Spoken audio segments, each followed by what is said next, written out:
नमस्कार दोस्तों, स्वागत है आप सभी का हमारे YouTube चैनल पर एक नए वीडियो के साथ।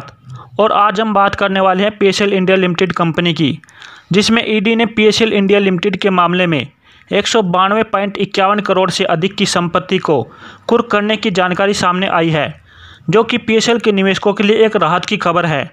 तो कहां से आया है इतनी संपत्तियों को कुर्क करके पैसा ईडी के पास, वही जानकारी आपको इस वीडियो के द्वारा बताने वाले हैं। यदि आपका पैसा भी पीएसएल कंपनी में फंसा हुआ है तो आप इस वीडियो को पूरा लास्ट तक देखिए, तभी आपको इसके बारे में जानकारी होगी।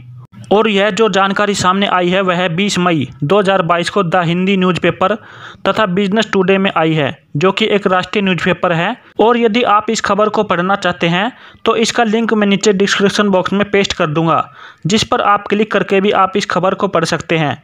यदि आप हमारी इस वीडियो को पूरा लास्ट तक देख लेंगे तो आपको इसको पढ़ने की भी जरूरत नहीं पड़ेगी।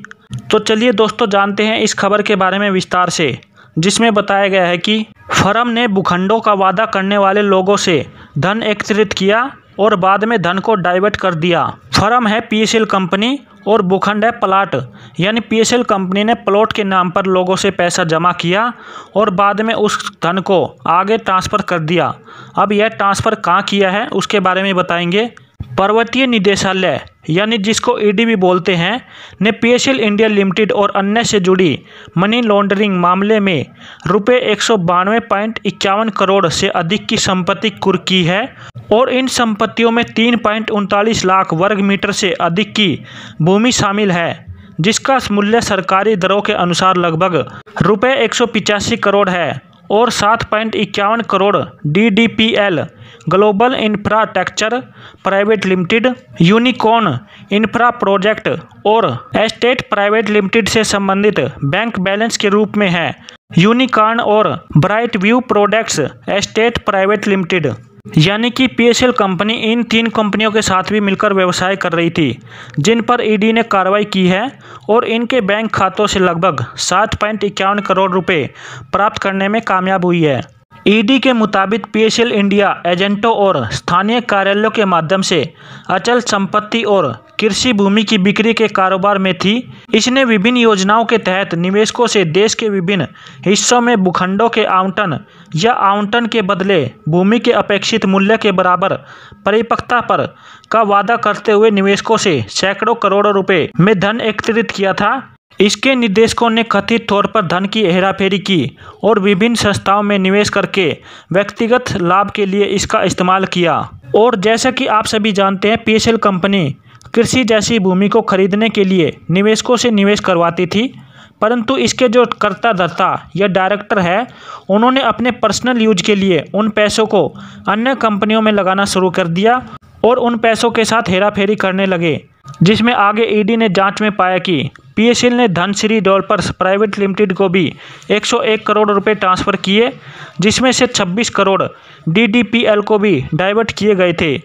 पीएसएल ने श्री प्रतीक कुमार को 2285.89 करोड़ हस्तांतरित किए, जिसमें DDPL और यूनिकॉर्न में रुपये 94.61 करोड़ का निवेश किया। पीएसएल ने अपनी 25 फ्रंट कंपनियों के माध्यम से सिस्टेमेटिक वेंचर कैपिटल ट्रस्ट में रुपये 110.95 करोड़ भी ट्रांसफ़र किए, जिसमें DDPL और यूनिकॉर्न में भी निवेश किया गया था। और यह सभी जानकारी एजेंसी के अनुसार ईडी को प्राप्त हुई है, जिसमें आगे बताया गया है कि धन का उपयोग करते हुए DDPL और यूनिकॉर्न ने महाराष्ट्र में ज़मीन के पार्सल खरीदे। उन्होंने फ्लोर स्पेस इंडेक्स की बिक्री और आवासीय सह वाणिज्य परियोजनाओं के निर्माण के लिए कई संस्थाओं के साथ विभिन्न समझौते किए, जिसमें से दोनों संस्थाओं ने भारी मुनाफा कमाया। जैसा कि आरोप लगाया गया था कि पीएसएल से प्राप्त धन को वैध बनाने के लिए और यह सुनिश्चित करने के लिए कि संपत्ति का अधिग्रहण नहीं किया गया था और निवेशकों को नहीं दिया गया था, DDPL और यूनिकॉर्न ने शेयरधारिता को बार बार बदला गया था। ईडी ने कहा कि DDPL और यूनिकॉर्न के शेयरधारक हेमंत पाटिल और धर्मेश पी शाह ने इन संपत्तियों पर दावा किया है, बिना वास्तव में कंपनियों में कोई बड़ा फंड निवेश किए। तो दोस्तों, यहाँ पर यही साफ साफ पता चल रहा है कि निवेशकों से जो पैसा कंपनी को प्राप्त हो रहा था, उस पैसे को उसने गलत इस्तेमाल में लाया गया, जिसमें उन्होंने उन छोटी छोटी कंपनियों में उस पैसे को ट्रांसफ़र कर दिया, जिससे कि यह लगे कि यह सारा पैसा अवैध नहीं है। और निवेशक सोच रहे थे कि उनका पैसा कंपनी में सेफ है। परंतु अब आप देख पा रहे हैं कि आपके पैसे को किस प्रकार से घुमाया गया और आपके साथ 49,100 करोड़ रुपए का घोटाला कर दिया। अब इतनी बड़ी रकम को इकट्ठा करने में टाइम तो लगेगा ही, इसी कारण से आप निवेशकों को पैसे मिलने में भी देरी हो रही है। परंतु यदि यह 192.51 करोड़ रुपए सेबी कमेटी को मिल जाते हैं तो जल्दी आपको एक और बड़ी अमाउंट की पेमेंट मिलना स्टार्ट हो जाएगी। और साथ में यदि ईडी इसी प्रकार से कंपनी के मामले को लेकर कार्रवाई करती रही तो जल्दी आप निवेशकों का यह मामला भी सुलझ जाएगा। लेकिन ऐसा हो नहीं सकता, क्योंकि ना जाने कितनी ऐसी प्रॉपर्टियां हैं जिन पर अवैध कब्जा किया हुआ है और सेबी को इसकी जानकारी नहीं है।